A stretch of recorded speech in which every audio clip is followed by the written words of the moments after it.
سلاو و دنباش بینران هیام دو روزانه لسنور قضا آمدیه تایبت گند مجیو دیرشه کنو که لپشمن دیارن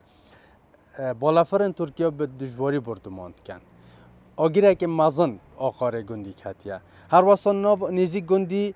پروژه که خدان که نا ترشو توالی هیا یه حوالاتیه که سپینداری به ناو شمال صبریه که نزدیک 8 سرین پازنوی دویان بردمانان دا شناف چویه ضرر این که به پروژوی کفتی وکوی دا دیار کرن بومه نزدیک 200 میلیون دیناره اگه افکار من هاریکار بیتن که دیمن و نشاب داتن هیچ آگیرک مازن لآقاری و هیا کسی جی نشتن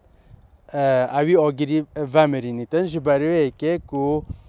هیچ مترسیاوی که هیا بالافرن ترکیه دیسان وی جهی بردمان بکنه و هرچند تیم میدیای بادینیان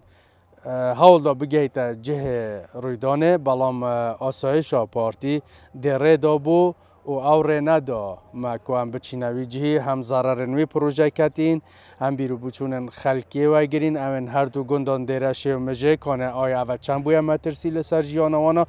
و بوزانین اف هر دو گنده نهاتی نچول کرن شلای حوالاتیان و چندین سال آودان کرده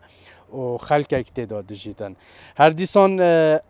اف جهاتی بردمان کرن دکویت از سرک و سرکی و آمیدیه بو ناحیه درلو که هرواسا بو ناحیه شیلا دزه و چندین جهندی گشت و گذاری که خلکه که زوری بیانی تایبت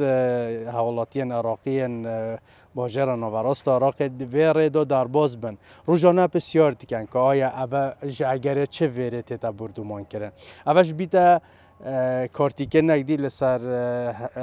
دور آمدیش عالیه کشت و گذاری و گویدی خلک اگه بترسید بهتا و دوره بو مرما گشت و گذاره خلک ادی نشد قصدا وان هر دو گندا بکتن چونکه نوکش هیچ مترسی هیا لسر جیان حوالاتیانش بر بالافرن ترکیه دنها دا که ام وان پیزانینان بایم برز برفت کن دنگن بالافرن ترکیه لعصمان باجر آمدیه تتا گوبیستن هر دیسان شوابوریش لناحیه کانیماسه لگند هروره شارد نوبران چکدارن پککی هر واسه هزن ترکیه درز بویه و اوش کو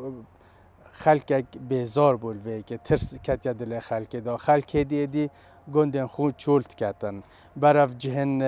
ایمن دچندا کو جیانا خو پارزن بله وقت دیار اگر افکار من اویدی بیتن دیمنان